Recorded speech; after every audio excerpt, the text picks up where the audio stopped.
Selamat sore bagi mahasiswa yang hadir dan menyaksikan video ini. Saya harap semua senantiasa dalam keadaan sehat. Dalam video kali ini, saya akan memaparkan materi pada pertemuan kita kali ini dengan topik Globalization Imperative yang akan saya tampilkan dalam PowerPoint berikut.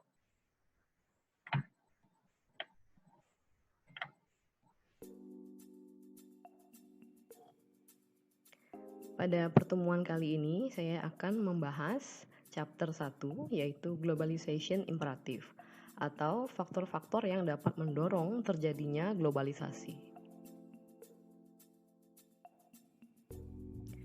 Poin-poin yang akan dibahas dalam pertemuan kali ini terdapat 3 poin utama, yaitu yang pertama adalah mengapa pemasaran global atau internasional menjadi hal yang tidak dapat terhindarkan.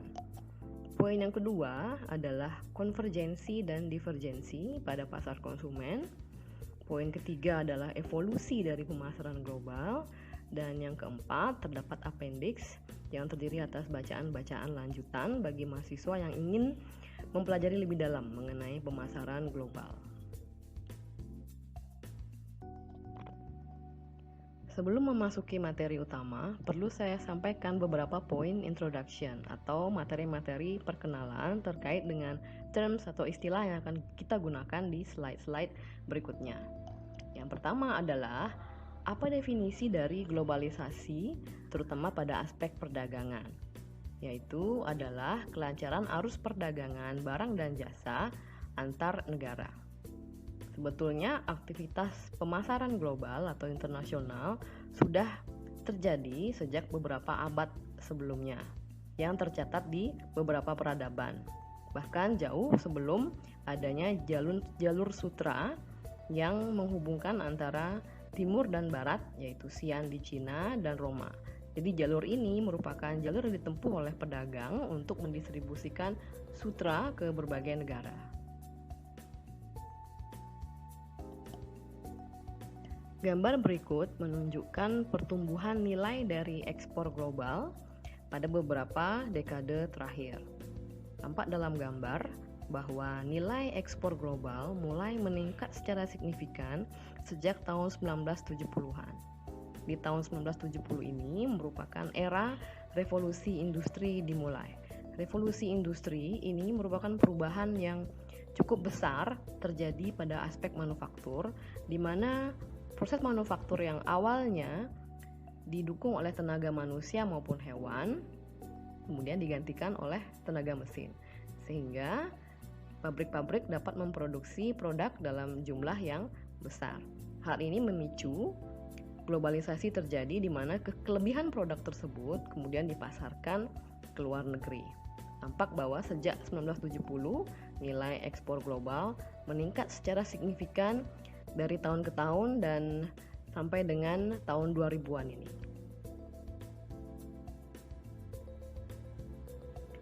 Hal yang juga perlu diketahui adalah keberadaan negara-negara dengan pasar berkembang yang mendorong terjadinya globalisasi. Negara berkembang diantaranya termasuk Indonesia, Brasil, Argentina, South Africa, dan seterusnya seperti yang ditampilkan dalam slide. China, Taiwan, dan South Korea sudah menjadi negara maju. Adapun indikator dari negara berkembang adalah negara dengan tingkat pertumbuhan ekonomi yang cukup tinggi per tahun. Seperti contohnya Indonesia dengan tingkat pertumbuhan ekonomi 5% per tahun sebelum tahun 2020. Untuk negara maju, tingkat pertumbuhan ekonominya tidak setinggi negara berkembang, yang umumnya berkisar pada poin 1%, 2 hingga maksimal 3%. Pertanyaannya kemudian, mengapa pasar negara berkembang ini mendorong terjadinya globalisasi? Jadi, negara berkembang dengan peningkatan pendapatan yang signifikan per tahun, seperti yang saya sampaikan, pertumbuhannya 5% atau bahkan ke atas, mereka memiliki pendapatan yang meningkat dari tahun ke tahun. Dengan pendapatan yang meningkat, mereka memiliki pendapatan ekstra untuk dibelanjakan. Sehingga negara-negara berkembang menjadi pasar yang potensial untuk disasar oleh perusahaan multinasional memasarkan produknya.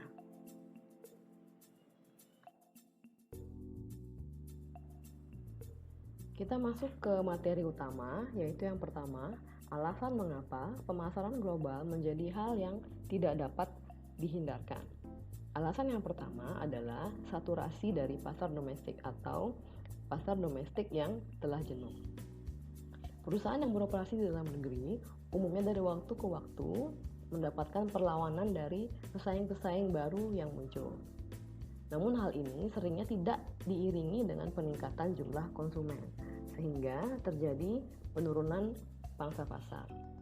Untuk itu, untuk menghadapi permasalahan penjualan yang stagnan, perusahaan umumnya mencari peluang pemasaran di luar national boundariesnya atau di luar negeri. Pertumbuhan ekonomi dan populasi di negara-negara berkembang memberikan insentif bagi perusahaan ini untuk memasarkan produknya secara global. Kemudian, alasan yang kedua, mengapa pemasaran global menjadi hal yang tidak dapat dihindarkan adalah karena kompetisi global yang semakin intens. Pasar global saat ini dipenuhi oleh begitu banyak pemain perusahaan multinasional yang bersaing mendapatkan konsumen. Untuk dapat bersaing dengan perusahaan-perusahaan multinasional ini, suatu perusahaan perlu juga memasuki pasar global dan meningkatkan jaringan penjualannya ke semakin banyak negara. Untuk apa? Karena dengan peningkatan penjualan, perusahaan memperoleh sumber daya materi yang cukup untuk mendanai aktivitas-aktivitas seperti research and development, sehingga perusahaan dapat melakukan riset untuk semakin menyempurnakan kualitas produk, kualitas layanan, dan melakukan inovasi. Hal ini dilakukan untuk memenangkan persaingan, karena dengan produk yang unggul dan juga inovatif, tentu konsumen akan tertarik membeli dan ini meningkatkan pangsa pasar. Jadi intinya, untuk dapat berkompetisi dengan pemain besar, dibutuhkan sumber daya yang besar pula. Kemudian alasan yang ketiga, mengapa pemasaran global ini tidak terhindarkan adalah perlunya perusahaan-perusahaan ini melakukan kerjasama. Mengapa kerjasama perlu? Karena jika bekerja sendiri, terkadang perusahaan memiliki kesulitan-kesulitan yang mereka tidak dapat hadapi sendiri. Jadi dengan bekerja sama, mereka menggabungkan kompetensi-kompetensi mereka dan kemudian menjadi pemain yang lebih kuat.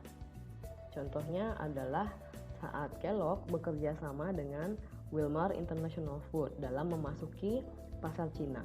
Kellogg dengan beberapa produk snack dan juga serealnya bekerja sama dengan Wilmar, di mana Wilmar memberikan akses pada jaringan distribusi mereka yang masif dan juga jaringan supply chain. Sehingga Kellogg memperoleh manfaat dari kerjasama ini, di mana Kellogg tidak perlu lagi membangun jaringan distribusi dari nol saat memasuki pasar Cina. Wilmar pula mendapat keuntungan memasarkan produk yang memang sudah terkenal dan mendapatkan keuntungan dari kerjasama tersebut. Bentuk koperasi yang lain juga adalah dalam pembuatan pesawat Airbus, di mana Airbus merupakan hasil kerjasama dari beberapa perusahaan airline di beberapa negara. Mengapa mereka bekerja sama?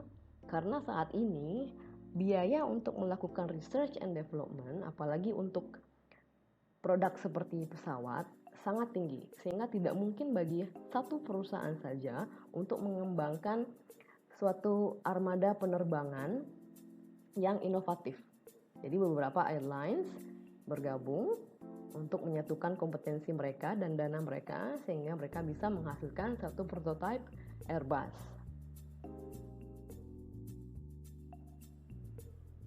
Alasan berikutnya adalah revolusi internet. Jadi dengan perkembangan komunikasi satelit, konsumen-konsumen di negara berkembang mereka cukup familiar dengan merek-merek di pasar global. Jadi mereka menyimak informasi mengenai merek tersebut melalui berbagai media di internet. Dengan familiaritas ini muncullah demand atau permintaan atau keinginan konsumen untuk memiliki brand-brand global tersebut. Adanya permintaan ini kemudian mengundang atau menarik pemain multinasional untuk masuk memasarkan produknya ke negara-negara berkembang ini. Seperti yang kita tahu, di dalam negeri terdapat beberapa brand-brand dari merek global yang sudah masuk dan bahkan banyak di pasaran. Contohnya di industri fashion, tidak hanya merek-merek lokal, namun juga terdapat merek-merek global seperti Mango, Zara, dan sebagainya. Di kebutuhan makanan, produk-produk makanan juga kita temui berbagai merek-merek global telah memasuki rak-rak supermarket kita di dalam negeri. Walaupun suatu perusahaan beroperasi secara domestik, perusahaan tersebut tidak bisa menghindari tekanan persaingan dari seluruh dunia. Mengapa? Karena dengan adanya internet, konsumen cukup familiar dengan brand-brand yang ada di luar negeri dan dapat melakukan pembelian secara instan, secara online terhadap produk-produk global tersebut. Sehingga perusahaan domestik tidak hanya bersaing dengan perusahaan di dalam negeri, namun juga dengan perusahaan-perusahaan yang bergerak secara global. Gambar ini menunjukkan perkembangan 100 perusahaan terbesar di dunia dan negara asalnya. Seperti yang kita lihat pada tabel, pada tahun 1970, mayoritas perusahaan terbesar di dunia berasal dari Amerika. Kemudian disusul perusahaan dari negara maju lainnya, yaitu Jerman, Jepang, Prancis, dan Inggris. Seiring perkembangan waktu, dapat kita lihat di tabel di sisi paling kanan bahwa perusahaan-perusahaan terbesar di dunia tidak hanya kemudian berasal dari negara maju, namun juga sudah mulai terdistribusi ke negara berkembang. Seperti kita lihat, Brasil memiliki satu perusahaan terbesar dunia, Meksiko, dan juga Malaysia. Hal ini menunjukkan bahwa telah terjadi pergeseran kekuatan tidak hanya berpusat di negara maju, namun kekuatan-kekuatan tersebut juga sudah mulai muncul atau dimiliki oleh negara berkembang. Diindikasikan dengan negara berkembang yang memiliki perusahaan-perusahaan yang sudah go global atau 100 perusahaan terbesar di dunia. Seperti kita ketahui, di India ada Tata Motor, di Indonesia juga kita punya Gojek yang sudah mulai go global.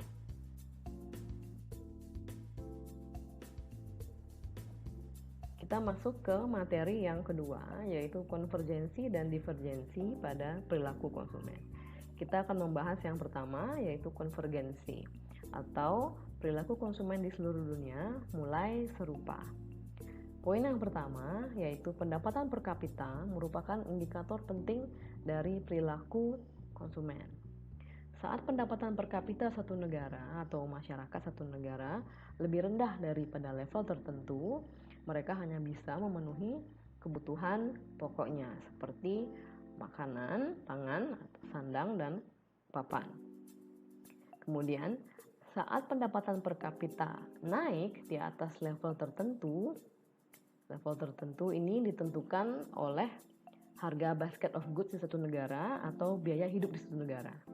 Jadi, saat pendapatan per kapita sudah melampaui level tertentu tersebut, konsumen atau masyarakat satu negara mulai memiliki porsi disposable income yang meningkat, yang mereka keluarkan atau spending untuk hal-hal yang bersifat leisure atau untuk memenuhi kebutuhan sekunder dan tersier. Dengan pendapatan yang meningkat, masyarakat di seluruh dunia memperoleh akses yang lebih baik terhadap fasilitas pendidikan dan juga akses yang lebih baik terhadap informasi. Dengan level pendidikan yang sama dan juga dengan media-media yang mereka simak, mereka memiliki kebutuhan yang sama di seluruh dunia. Seperti misalnya kebutuhan sekunder, sebagian besar masyarakat di dunia ini memiliki kebutuhan yang sama, yaitu kebutuhan untuk berlibur, kebutuhan untuk mencari hiburan seperti di mall dan entertainment yang lain, serta kebutuhan-kebutuhan untuk memiliki barang-barang yang high-end atau luxury. Kemudian, di samping adanya konvergensi tersebut, di mana kebutuhan konsumen semakin serupa, terjadi juga fenomena divergence atau divergensi. Maksud dari divergensi ini adalah konsumen memiliki pilihan-pilihan yang sangat beragam untuk memenuhi satu jenis kebutuhan. Anggaplah konsumen memiliki kebutuhan untuk berlibur, dan salah satu produknya adalah hotel. Konsumen memiliki pilihan yang sangat luas akibat adanya globalisasi, di mana mereka konsumen tidak hanya memilih dari brand-brand hotel lokal Indonesia, tapi juga dapat memilih untuk menginap di brand-brand hotel global atau international chain seperti Hilton, Marriott, dan sebagainya. Sama juga dengan kebutuhan rekreasi atau makan di luar bersama keluarga, pilihannya tidak terbatas pada masakan-masakan nasional, tapi juga masakan-masakan internasional seperti pizza, Burger King, Kentucky Fried Chicken, dan sebagainya. Divergensi ini tidak akan mungkin terjadi jika tidak ada globalisasi, di mana perusahaan-perusahaan asing tidak bisa masuk ke negara di dalam negeri. Jadi globalisasi ini mendorong terjadinya divergensi dari pilihan-pilihan brand yang dapat dipilih oleh konsumen.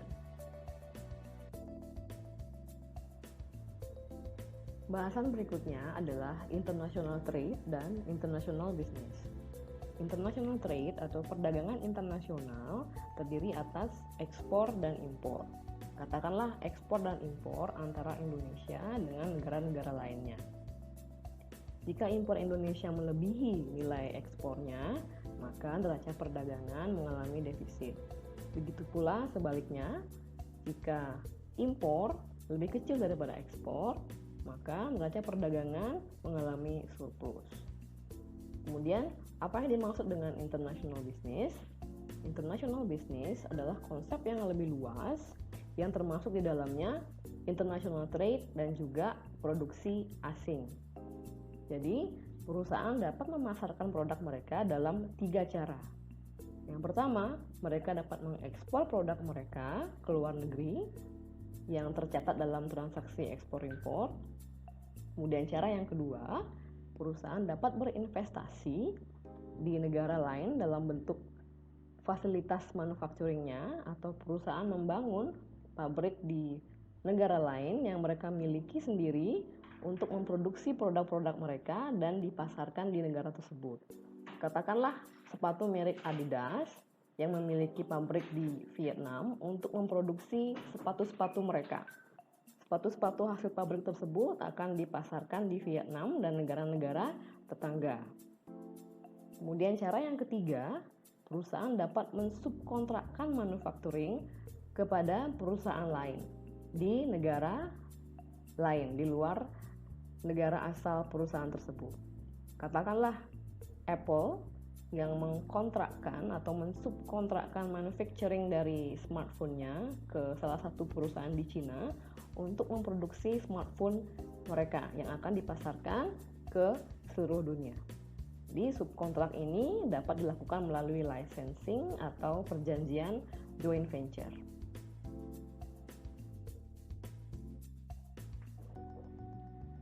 Kita masuk ke bahasan yang berikutnya, yaitu bahasan ketiga, yaitu evolusi dari pemasaran global. Sebelum kita membahas mengenai pemasaran global, perlu kita bahas terlebih dahulu apa itu marketing dan ruang lingkupnya.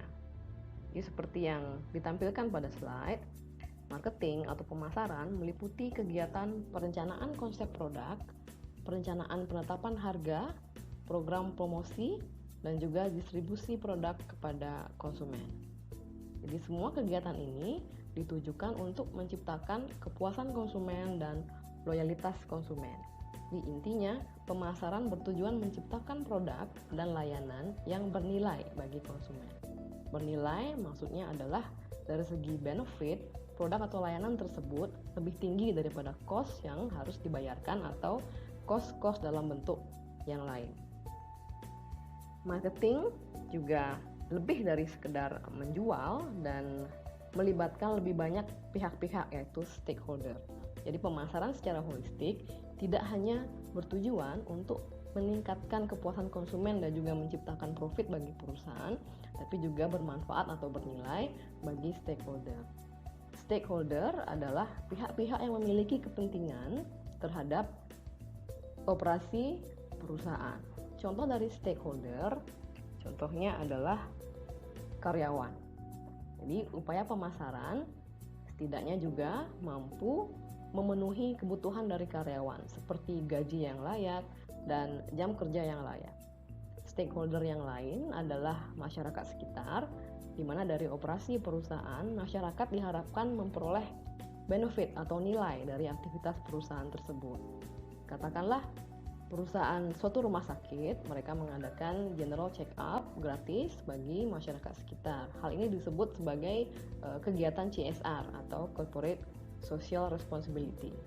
Bentuk tanggung jawab perusahaan terhadap masyarakat sekitar juga adalah untuk menjaga agar perusahaan tidak membuang-buang limbah yang dapat membahayakan lingkungan masyarakat sekitar, yang dapat memasuki sumber air masyarakat.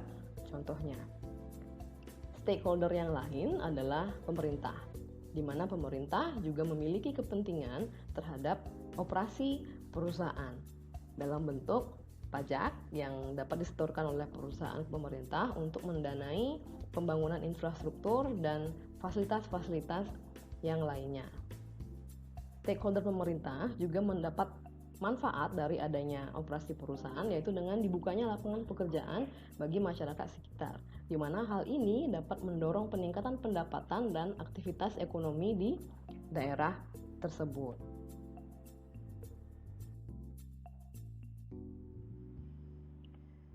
Kita masuk ke materi berikutnya, yang ketiga, yaitu evolusi dari pemasaran global. Di sini saya akan menjelaskan tahap-tahap yang dilalui oleh pemasar hingga pada akhirnya menerapkan pemasaran global. Yang pertama adalah domestic marketing. Domestic marketing ini artinya bahwa pemasar hanya memasarkan produknya di dalam negeri, dan produk juga dikembangkan berdasarkan informasi atas kebutuhan dan keinginan konsumen dalam negeri dan juga tren industri dalam negeri. Dalam domestic marketing, pendekatan yang digunakan adalah etnosentris, dan etnosentris ini berarti bahwa pemasar tidak memberikan perhatian yang lebih pada perubahan-perubahan yang terjadi di pasar global, seperti perubahan gaya hidup, perubahan segmen pasar, perubahan kompetisi-kompetisi global, dan juga produk-produk di pasar global yang dikeluarkan oleh kompetitor yang mungkin lebih baik. Pendekatan etnosentris ini memiliki kelemahan jika diterapkan dalam waktu yang lama. Seperti contohnya pada tahun 60-an dan 70-an, produsen mobil dari Amerika Serikat, mereka harus membayar dampak dari etnosentrisme ini karena saat itu mobil-mobil keluaran produsen Jepang mulai memasuki pasar konsumen Amerika Serikat dan disambut dengan sangat baik oleh konsumen. Karena mobil-mobil buatan Jepang tersebut lebih efisien bahan bakar, sehingga efisiensi ini dapat menjadi kelebihan dari mobil-mobil Jepang ini. Karena saat itu lingkungan bisnis sedang terjadi krisis harga minyak. Domestic marketing juga memiliki kelemahan bahwa seiring dengan waktu, pasar akan menjadi crowded atau semakin banyak pesaing yang berkompetisi di pasar dalam negeri. Nah, ini akan membuat pangsa pasar perusahaan menjadi stagnan atau bahkan menurun. Hal ini diperparah apabila pemain-pemain luar negeri juga mulai memasarkan produknya di dalam negeri. Sehingga untuk mencari perkembangan penjualan, pemasar perlu untuk melihat peluang pasar di luar negeri atau memasarkan produknya ke luar negeri. Sehingga pemasar kemudian beralih ke export marketing atau memasarkan produknya dengan cara mengekspor. Ekspor sendiri terdiri atas dua metode, yaitu yang pertama adalah indirect. Indirect ini adalah saat perusahaan mengandalkan export management companies atau trading companies untuk menangani bisnis ekspor mereka. Metode yang kedua adalah direct exporting, di mana di sini perusahaan menangani sendiri ekspor bisnisnya atau proses ekspornya.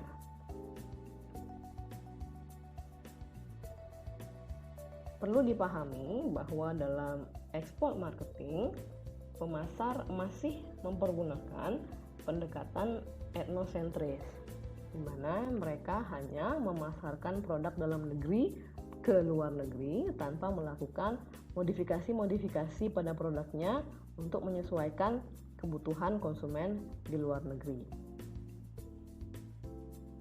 Ekspor marketing ini memiliki kelemahan karena produk yang dipasarkan ke luar negeri tidak diberikan modifikasi untuk menyesuaikan dengan kebutuhan pasar luar negeri, maka tingkat penerimaan produk di pasar luar negeri itu dapat menjadi kurang baik. Sehingga atas kelemahan ini, perusahaan kemudian beralih ke teknik atau pendekatan international marketing. Pada pendekatan international marketing, pemasar mempergunakan pendekatan polysentrik, di mana pada pendekatan ini perusahaan menyadari adanya perbedaan-perbedaan budaya dan perbedaan-perbedaan lain antara konsumen di dalam negeri dan juga konsumen di luar negeri. Sehingga pada international marketing, pemasar melakukan modifikasi pada produknya dan hal-hal yang berkaitan dengan itu untuk menyesuaikan dengan kebutuhan di masing-masing pasar luar negeri yang menjadi tujuan. Kelebihannya adalah international marketing mampu menghadirkan produk yang dapat memenuhi kebutuhan di masing-masing pasar dengan baik. Namun, kelemahannya adalah dari segi biaya. Untuk memodifikasi produk di setiap negara pasar tujuan tentu membutuhkan biaya yang sangat tinggi.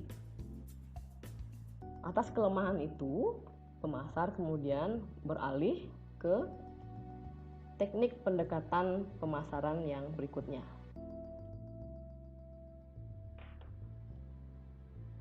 Pendekatan pemasaran yang berikutnya adalah pemasaran multinasional. Berawal dari permasalahan atau kelemahan yang dihadapi di teknik sebelumnya, yaitu international marketing, bahwa dari segi biaya tampaknya pendekatan ini sangat tidak efisien karena tingginya biaya yang dikeluarkan untuk melakukan modifikasi produk di setiap pasar negara tujuan untuk menyesuaikan dengan kebutuhan konsumen di masing-masing negara tersebut.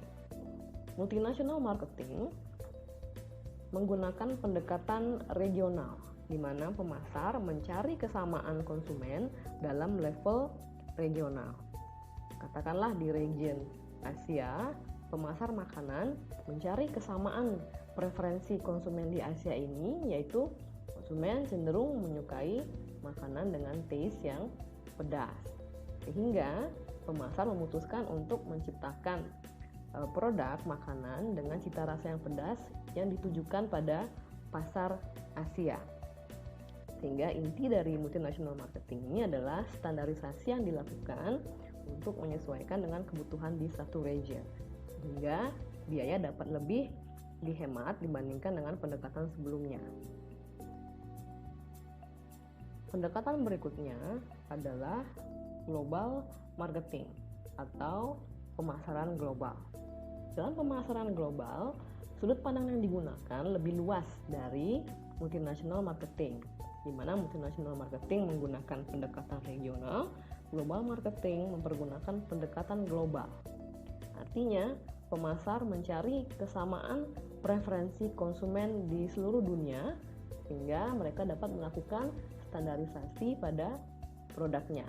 Hal ini mampu mengurangi biaya jauh lebih signifikan dibandingkan dengan pendekatan multinational marketing.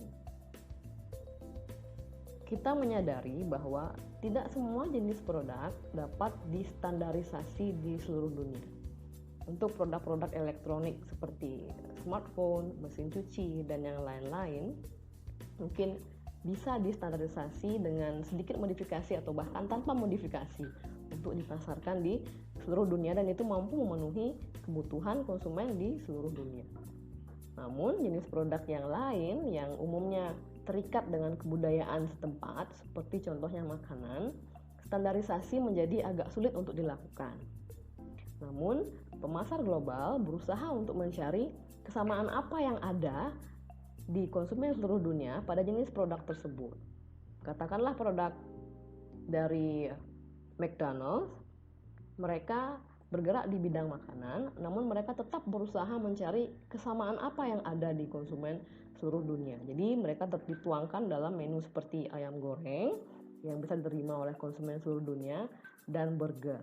Namun, karena menyadari bahwa selera konsumen berbeda-beda di setiap region ataupun negara, McDonald's juga menyisipkan isian-isian atau taste atau saus untuk menyesuaikan dengan selera dari masyarakat di negara setempat. Seperti teriyaki burger di Jepang dan di Indonesia juga ditawarkan menu rendang. Jadi intinya sebetulnya adalah melakukan standarisasi pada level yang memungkinkan.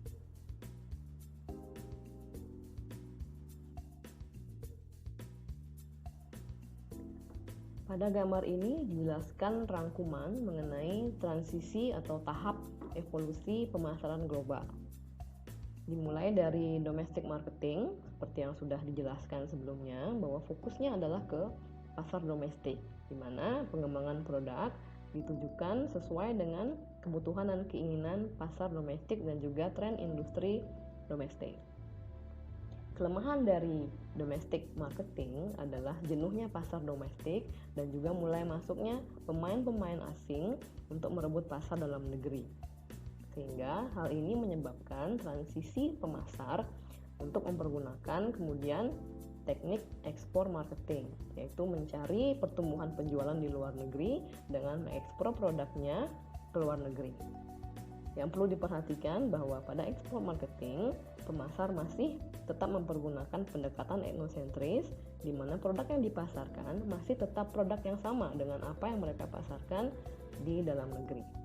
Kelemahannya adalah produk mereka dalam ekspor marketing ini kurang dapat memenuhi kebutuhan di masing-masing negara tujuan ekspor.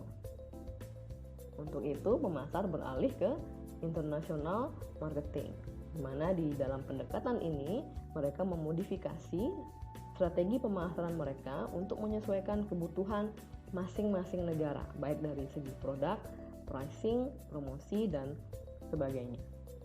Kelemahan dari international marketing pada akhirnya adalah biaya yang cukup tinggi karena harus melakukan modifikasi produk dan strategi pemasaran yang lain di masing-masing negara. Kemudian pemasar akibat kelemahan tersebut berpindah dengan mengadopsi pendekatan pemasaran multinasional.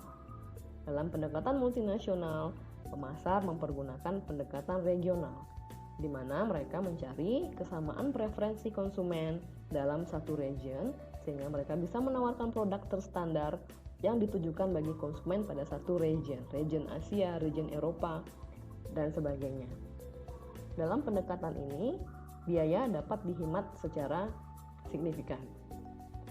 Kemudian tahap terakhir adalah pemasaran global, di mana penghematan biaya dapat dilakukan secara lebih signifikan dengan mengadopsi pendekatan global atau mencari kesamaan preferensi konsumen di seluruh dunia untuk dapat kemudian ditawarkan satu produk standar untuk memenuhi kebutuhan konsumen di seluruh dunia.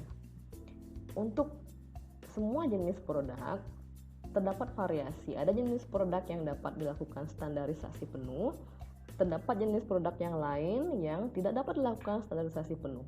Jadi intinya di pemasaran global ini adalah standarisasi perlu dilakukan dalam level yang memungkinkan sehingga mampu memenuhi kebutuhan konsumen.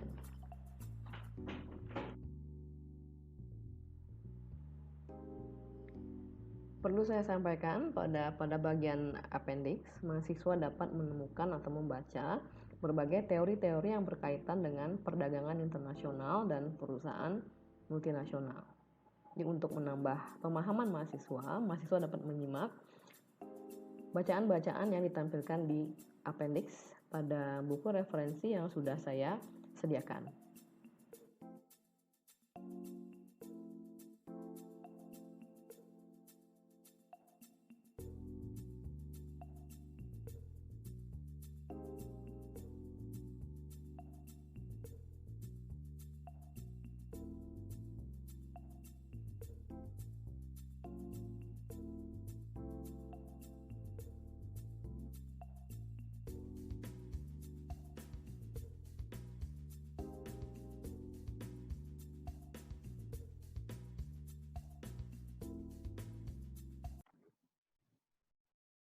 Sekian pemaparan saya pada materi chapter ini.